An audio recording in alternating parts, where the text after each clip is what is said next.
Hi, welcome to the Cables, Lace, and Tails podcast. My name is Sue, and I am a maker from northwestern Wisconsin. It is quite hot and muggy at this present time. We are supposed to get some pretty severe storms in the not too distant future.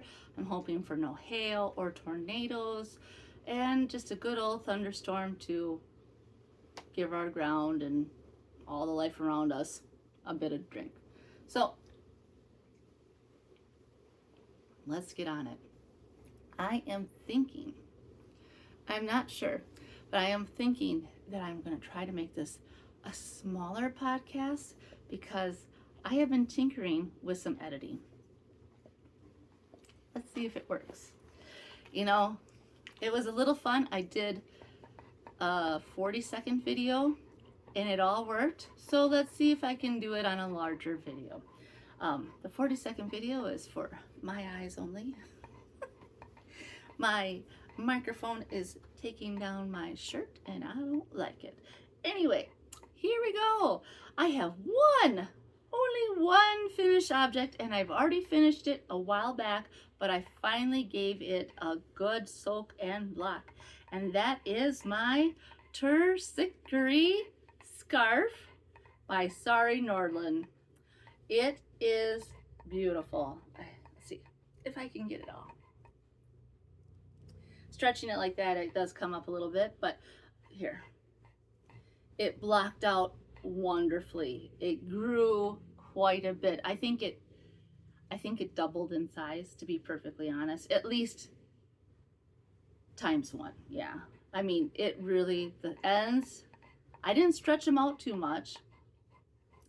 So I have had no time to like dedicate to soaking and then blocking on my drying mats and letting it dry since I finished knitting this. I soaked it in, I wrote it down, Eucalan, E-U-C-L-A-N wool wash. I got it at my local yarn store. You can get it off of Amazon. There's other places that sell it. It's very common. I got it for a really good deal, and I'm hoping that they may have some in stock again so I can buy it from them. It is unscented, which is what I like, but they also have scents if that's what you like. Now, I made this out of Knit Picks Upcycle Alpaca blend, which is a blend of 33% alpaca, 33% acrylic, and 34% wool. When I blocked this, I soaked it. I was going to soak it for a half hour. Then I got busy, and it probably sat in the water for an hour and a half to 2 hours. Completely spaced it out. I thought, oh well, no biggie. And then since the Eucalan wool wash is non-rinsing, I just kind of squeezed and, dump the water out of the container. I have these nice little wash bins that sit wherever I want for these smaller objects. I got them from my grandma, my crocheting grandma. My grandpa was in the hospital quite a bit when I was growing up. He had heart issues, and you get them from the hospital when you check out. So it blocked out wonderfully. I rolled it in a towel, stepped on it, and then I blocked it out. I didn't stretch it. I just laid it out, and it was already growing. It's beautiful. It's super soft. It is super hot in my house. Well, putting on for a few seconds won't hurt, but it is quite steamy in my home right at this moment.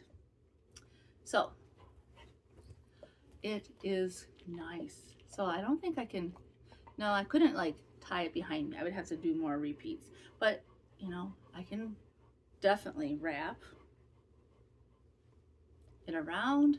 I could tie it, but just doing that is making me super hot. I was wearing a house dress before this. I didn't like the way it looked on camera. Maybe one day I'll be brave enough to wear it. But yeah, so that is that. Very happy to have it. I did use Knit Picks laminated birch 4 square needles in the size US 4 or 3.5 millimeter throughout. I did not do a gauge swatch because it's a scarf. My gauge, I did do a gauge swatch with this yarn as a whole. Like I did it in size 4 and size 5. I did it in a 6, but it was too gapey and I didn't like that. So I haven't tried a size 3 with this yarn, but since I did the 4 and I blocked those squares, the 4 and the 5, I knew that my stitch gauge was accurate to the pattern, which I got from Sari Norlund's book, Softly.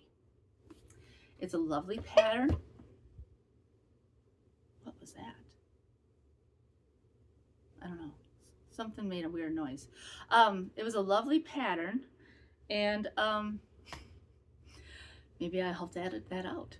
Okay, anyway, it was a lovely pattern. She did it for 10 repeats, and she states in her pattern that you can do it for as many repeats as you want. I mean, you can make it into a shawl, essentially, but just have enough yarn.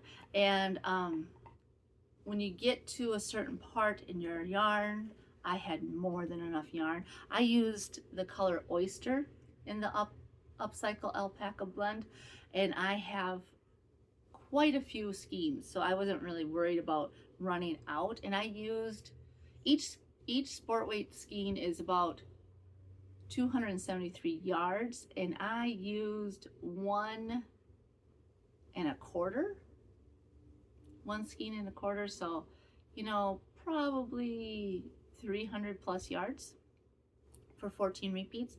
If it was just a regular 10 repeat, I would have had 1 skein of 273 guaranteed, because I think the second skein was like way down here. So, and you make this across. So you start, this side is always the same, and when you start down here or up here, you just increase as you go. So it was a lovely pattern. It taught me how to read charts. I was really happy about that. I did have a little bit of difficulty on the decreasing charts, but I just did the decreases that it would look intentional, like this is supposed to happen. I don't know if I was reading the charts incorrectly, or if I don't know. I want to say it's a user thing because I'm not used to reading charts, and so maybe as time goes on, I will see that yes, it was me, or no, it was the pattern. But anyway, Sari Norlund is a great designer, and it is a wonderful book. I'm just looking at my camera here. Some stuff is happening. I don't know what I did. There was a popping sound. I don't know if it'll come out on my video, but let's just move forward because here we are. Now, the next thing I'm going to talk about is my Dulce V-Neck Drop Shoulder Cardigan. I'm going to show you the back panel first. I finished this a few podcasts ago. I used just over 2 skeins of yarn for the back panel.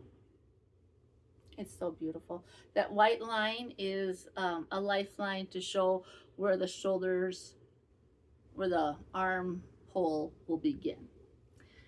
It's super soft. It's discontinued yarn, but it uses a braided core of nylon, cotton, and wool, and then it's brushed alpaca over it. It's in the color Jade. It is a worsted weight yarn. There are some places that still have it on the internet. I wish they sold it some more, but you know, I got this from Little Knit Seattle for quite a steal. It was like blowout, and I'm like, oh, I'm gonna try it.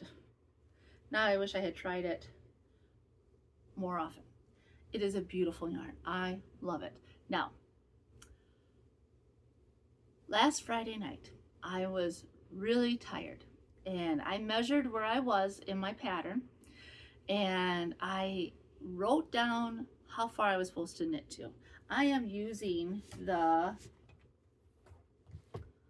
Ann Budd's handy book of, the Knitter's Handy Book of Sweater Patterns for my drop shoulder cardigan. I'm just going to open it up real quick here. It's not the pattern itself. Essentially, it is a spreadsheet thing. I decided I made the back in size 44, which was probably too big. And then to compensate the bigness of that, I am making the 2 front panels in size 40. These are 40-inch bust or 44-inch bust. So I'm doing a 40-inch bust in front, and the panels measure 10 inches across, which would be 20 inches in front. And I don't remember what the back is, but I figure if I add an inch and a half, which is what the hem is, this is 9 rows or an inch and a half, a 1x1 rib. I figure that's another 3 inches in front, so it'll be a total of 23 inches in front, which should be enough. You know, it should be enough.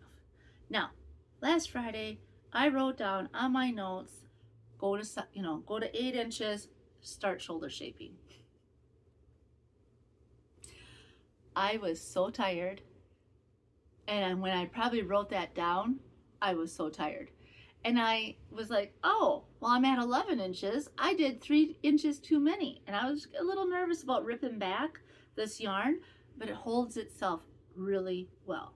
So I knit back, or I frogged down to 8 inches. And then I said, that seems really weird, because I looked at my back panel. I'm like, that's not that way. So then I looked at the instructions again, which reminded me of my accounting teacher when I was a junior in high school, Mr. Stelz.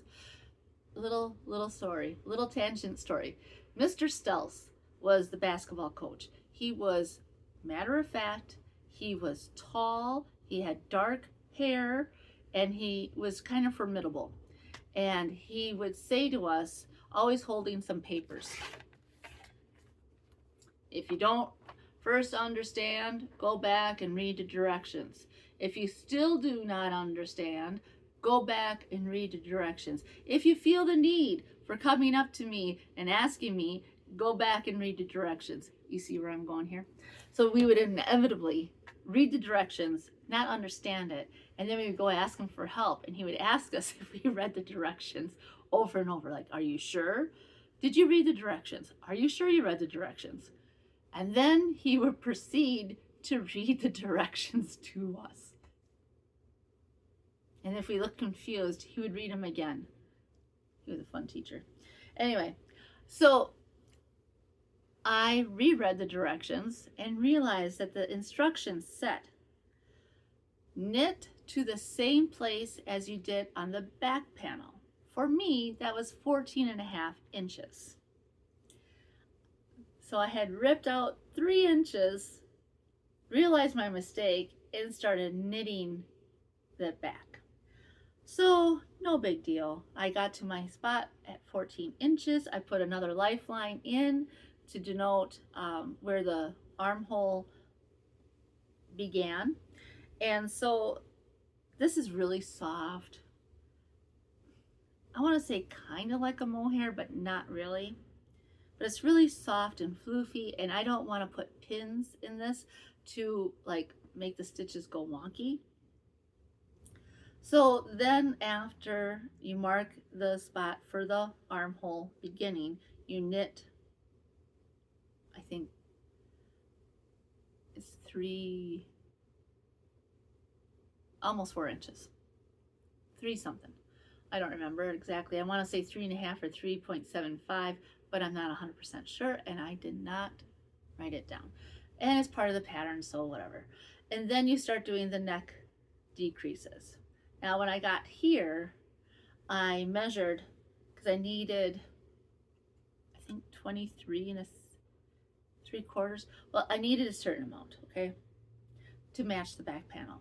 And I had to rip back 2 rows, which is no big deal. Then it matched the back. So 1 panel done. Now, my daughter wanted to go see her friends play in their last band concert in 8th grade. She's really getting nostalgic about leaving her 8th grade, her middle school. She's getting really nostalgic, and she's like, can I go hang out with my friends and watch the band? And I said, of course. And because I don't want to drive to the school, I already had to pick her up once that day, so it was, back and forth. And then I thought, I'm not going to bring her up there, drop her off, go back home, go back up there, and drop her off. I don't like wasting gas that way. And instead, I seem to have gotten myself a little knot here. Instead, I said, well, I'll just stay here in the parking lot and knit and watch YouTube. It was like a good 2 hours, a little more. I was a little tired of sitting by that time, but during that time, I was able to watch YouTube, knit. I only brought this, and I knit this. This is the second panel. I did have to do a little configuring because I got a little zealous, and I was doing my 1x1 ribs, and I was going back and forth, and I was like, this is so much fun. And I thought I needed to do 1 more, and when I counted, I was at 10 rows, and I didn't want to be, 1 row off, so I spent a bit of time slowly taking it apart and not having to, do too much. Like, I didn't drop any stitches, which I was amazed. It was a little wonky because I was going from size 5, and they're I have them on a long cable. This is Knitter's Pride Zing. I was going from a size 5 for the rib to size 7, and I'm using Knit Picks Reflections, and it's a 4.5 millimeter. I really like these a lot. And so once I figured that part out, I just started knitting back and forth, and I was really grooving. And it's not like I was just like a machine. I'd stop and I'd look at the sky and the trees, and turn on to another podcast or another YouTube video, and search some things, and it was lovely. I really enjoyed my time, and I got a little bit of knitting done, and I'm gonna bring this, I think, to school tomorrow, either this or a dishcloth, because due to people being absent, they need stuff to cover. So I got done early today. I'm also using some personal time, which is awesome, but I'm gonna lose some of my personal time. It's a convoluted story, but essentially I took off more personal time that I needed to use up for the end of the year. So then in case I had to work extra, I could gain it back without going over my limit or having personal time being lost. Everyone says it was really, really, difficult to understand, but it's not really. I took 2 hours off. Essentially, I only needed to take 1 hour off, and by going in early and staying late on 2 different days, I'm using up that other hour of time and losing that personal time off. But at the same time, I only need to have 2 days, because that's all you get to keep for the next year, and I will have the 2-day mark. So yeah, anyway, who cares, right? Only me. Okay, so I don't remember what I showed you last time on this. Almost to the point of, I just have to finish this repeat. I'm on row 3, so I have 3, 4, 5, 6, 7, 8. I have 6 more rows to go, and then once I get to that part, I will put in a lifeline, start the armhole and neckline shaping, and it'll look like this.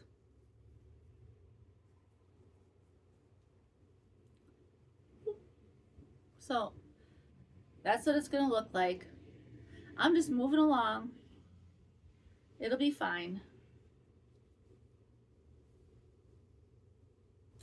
Yeah. Oh, I see. Yeah. Like, why did I do that? Oh, yeah. Because here's the armhole shaping. It was all curled. That's the armhole. This is the neckline. So it's coming along. I really do like this yarn. It is Joann's Big Twist, soon to be Hirschner's from Stevens Point, Wisconsin. Big Twist, shout out to Wisconsin. So you can probably buy that off online once the whole Joann's is eliminated at the end of this month. Have I been back since March or April? No, I haven't. I debate. Should I? Shouldn't I? You know, maybe, I don't know. Every time I went there, since they announced it being closing, or, you know, starting to close, it's so depressing. And then recently I saw via my phone feed that Michael's is picking up some of the stuff for Joann's customers. So there will be options in the future. This is a 85% cotton, 15% poly yarn. It has these natural stripes. I'm not doing anything for color management. I know from the past, from making my daughter a tank top, that it kind of stays the same and also becomes lighter. So I'm just gonna chalk it up to it is what it is, and just go with the flow. I'm using my Knit Picks 4 square laminated birch needles in size US 8 or 5mm. I really like them. They are a good needle to use. Yeah, I'm just moving along. I'm not gonna talk about this too much because I'm about to add another skein of yarn. I will say that when I add a skein of yarn, I knit it in, you know, double for a certain period of time, and then I loop the other skein in like this. So then there's a little tail. I like that, and it's a common thing to do worsted weight and down. Once you get to do the bulky, you can kind of see it more, and you can see it. There is a little bit of a lump there, but it's not so big that it will ever bother me. And it's tidy, it's neat. I don't have to worry about ends coming undone. I did, I should bring it out sometime. I did a really long rectangle shawl. I kind of saw a pattern I liked off of Pinterest and then kind of made up my own thing. And I used Lion Brand's Kobu, but I didn't do that interlocking yarn technique, and especially with the Kobu, because it's so supple and soft. It's 50% cotton, 50% bamboo, and it just is so loosey-goosey that I actually had to tie knots, and even so, those knots do come undone, and I weaved in all the ends and they still come out. So I do like the yarn a lot. Maybe the next time I use it, because I do have some in my stash that I bought years ago, I will do the interlocking method and see how it works. Anyway, now, should we talk about the Foyka or go on to the cherry sweater first? And then I think we're going to do the cherry sweater first. So last week I was like, oh, this is never going to be done. I'm never going to get this done. This is taking forever. I am using Upcycle Alpaca in the color Squirrel, my sport weight blend. I am using Knit Picks 4 square size 5 or 3.75. I just got to figure this out here. I tried it on. It did not itch. It was lovely. Right now I have split for the hem area. That's why you see the needles on that side. and it's a folded hem. So I'm supposed to be knitting 6 centimeters. 6 centimeters. And I'm gonna, wait, I had it right the first time. Okay. So I marked it along the top. You can see that pin. So I'm gonna measure, I have 3 of them throughout the thing. I'm gonna measure, and when I get to 6 centimeters, then I'm gonna do a turning row, and then I'm going to do another 3 centimeters, and then I believe I sew it together. Excuse me for one sec. There was a, okay, anyway, now, in the front, they want you to do 3 centimeters because it is, what's the word I'm looking for? Uneven hem. The front is higher than the back. I'll show you a picture here. But I don't know if I want that. I've already made some modifications to this because it wasn't fitting, so I increased the width. I could just tell that it wasn't gonna fit right. I was like, I don't like this. It's gonna be too tight. Can't tell in that one. Yeah, so I'm just looking for another picture of it, but they don't have one. Anyway, I'm debating, basically, I'm gonna try it on and see how it lands at the 6 centimeter part. If I like that, then I'm gonna do it on both sides. Or maybe I should, when I get down to 3 centimeters, see how it looks. But I think 6 centimeters would be better. Well, anyway, I'm gonna try it on, see how I like it. If I do like it, then I will either decide, do I want that for the front or, you know, or what. But now I'm working, instead of in the round, I'm working back and forth, and it's going so much better. So much better. I thought I had 370 stitches that I increased to, but then when I counted, I had 300 and, I didn't write it down here. I had 300 and, I think I was,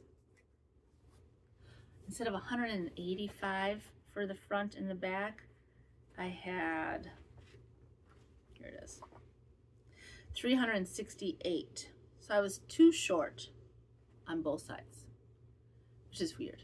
So I went down to 184 stitches front and back, and then I'm working the hem.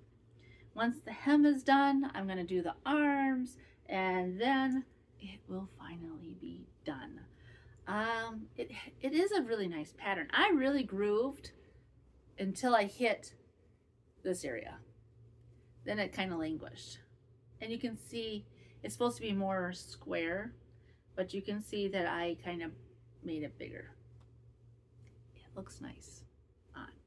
So yes, once I get there, I will go around and, you know, somehow this little pin reminded me of something. Somehow I missed a stitch on this side, like an increase, so I'll have to add a stitch over here. But it's working. It's working. I cannot wait to get this done. I do have enough yarn to finish everything. I'm not worried about yarn chicken at all. This looks really tan on screen. If I can hold it, maybe you can see all the different hues in this yarn, because the Upcycle Alpaca blend uses scrap yarn from other projects and then they blend it into different skeins. I think it's lovely. It's super soft. I did mention one time I felt itchy on the back with this, but the next time I tried it on, I did not feel itchy. So I think it was a me thing versus a garment thing. All right, there's not much really to say. I'm going to be working on the helm, and that's about that. Okay, now let's get to the piece de resistance. Oh, I am so happy. I'm at the final leg of this sweater. The only thing I have to do after I finish the collar is sew up the arm. You can either knit or sew up the arm. I may sew it up because it might just be easier for me, and then weave in all the ends. Now, let's see. This is the front. This is my Foyka. My Foyka sweater. I'm going to hold it back.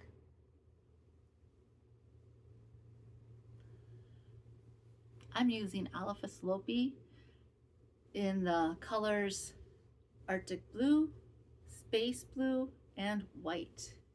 I had to redo the charts color-wise because in the one that they give, I was getting confused. Oh, this got attached. Which row I was on. So I just redid my own guide. I'll show you.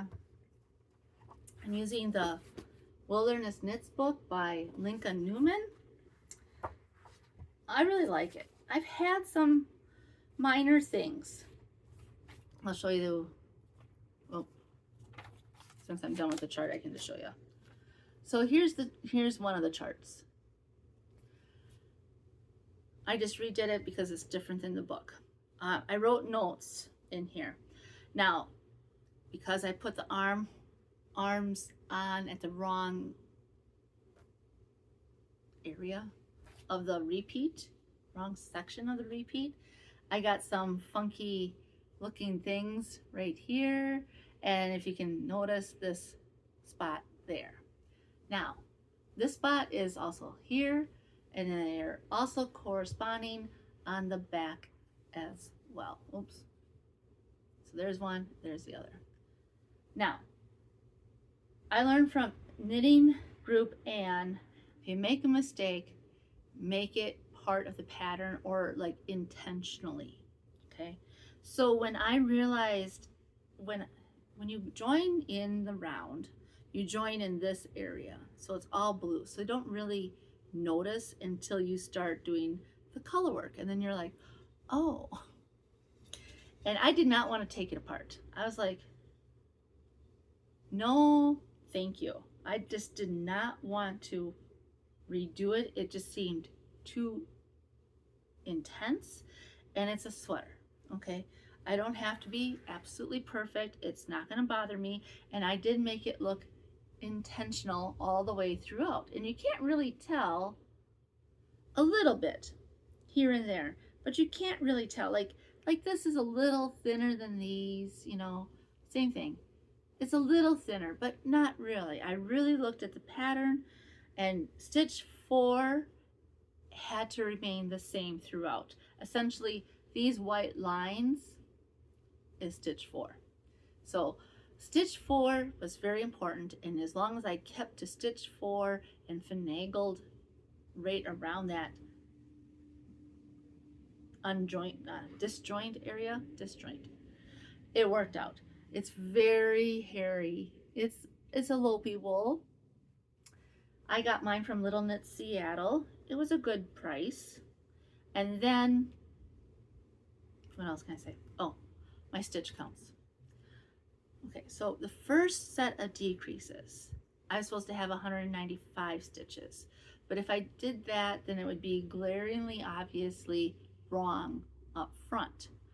So I undid that one decrease, and I had 196 stitches. The second decrease, I was supposed to have 156 stitches, and I had 156 stitches. My third decrease, I was supposed to be at 117 stitches, but I had 116 stitches.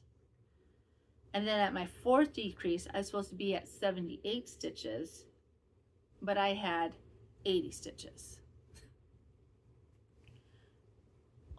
I don't know, whatever. When you get to a certain point, like right here, I just left it at 80 stitches. I thought, I'm not gonna go down 2 stitches. Who cares? It'll be a little looser by 2 stitches, which is probably like, I don't know, half a centimeter at most. So after you get done with this blue here, the first blue, on the next blue, you increase to 84 stitches. So I had my sections broken up into 4 anyway, all the way throughout, so I could just count easier and also know the side points and the front and back points, so everything was the same for that stitch count areas. So during that last round, I increased a stitch per section, so it was real easy. It's fine, you know. Now I have to knit, and I'm about 2 rounds in of the 1x1 ribbed turtleneck, and I'm just going to show you a picture of 3 ladies wearing the same sweater. I'm doing the light blue version. Okay, some of the turtlenecks are really tight and some are kind of loose. I did opt to upsize my needle throughout. I used a size US 8 for the 1x1 rib on the hem and the cuffs. And then I switched to a US 10 for the body of the sweater. And I switched to a 10.5 for the color work parts. I knit mostly in the round using circular needles. I did double point needle up until the beginning of the color work, because then I started getting a little confused on how that was all gonna go. It got a little tighter up here because I don't have a shorty 10.5. I only have a 10. It's not too bad. And I figure with like wet blocking, you know, I really made sure I stretched the yarn as I was going, but with wet blocking, it should grow a little bit. Now, is this really getting hot to work with? Oh my God, it's so hot. It's like, on a cold winter's day, it'll be wonderful. On a hot spring day, it's almost torture. Yeah, I have not tried it on. I haven't tried it on yet. I thought about it, and then the idea of putting something so warm on in a warm house on a warm day, it's just not, no. Do I love it? Yes. Will I make another? Oh, heck yeah. I don't know. Maybe, you know, like they have a red one and a darker blue one, but you could do any colors, any 3 colors, and you can do it like, say you wanted in neon green and pink and yellow. I don't know if they have those colors, but I'm just saying, you could do anything you wanted as long as you follow the pattern. So I'm pretty sure it'll fit. This is an extra large. The book isn't very size inclusive, but it is also bulky sweaters that you wear on top of other things. So in that way it is size inclusive, but it's not completely size inclusive. I think they have 4 sizes total, maybe 5.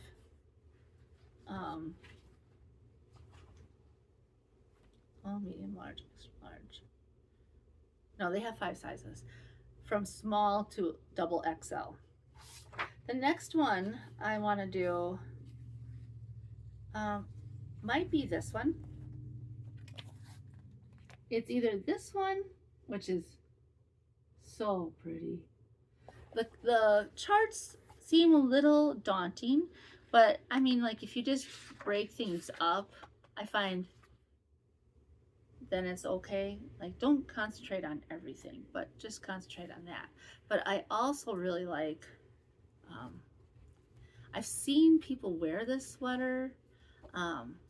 It's called the Wilderness Sweater.